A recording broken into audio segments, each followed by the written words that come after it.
फवाल fish बनाने की तरकीब। तैयारी का मुकम्मल वक्त 15 मिनट। पकाने का वक्त 25 मिनट। कितने लोगों के लिए है? 5 अफराद। अज्जा: साबित फिश 1 किलो, हरी प्याज चॉप की हुई 1 कप, सोया सॉस 2 खाने के चमचे, लहसुन अदरक पेस्ट 1 चाय का चमचा, लीमू 5-6 अदद स्लाइस काट लें, सफेद मिर्च पाउडर 1 चाय का चमचा, सिरका 2 खाने के चमचे, नमक हसब जायका। तैयार करने की तरकीब। फिश को आटा लगाकर अंदर बाहर से अच्छी तरह धोकर खुश्क कर ले।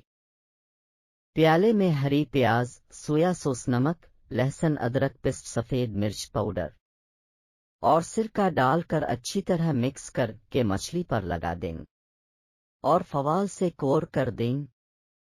एक बड़ी देगची में थोड़ा पानी गर्म करें, छलनी में मछली रखकर ढक दें। आंच बिल्कुल हल्की कर दें। 20-25 मिनट स्टीम देकर सर्विंग प्लेट में निकाल लें और सॉसेस के साथ सर्व करें।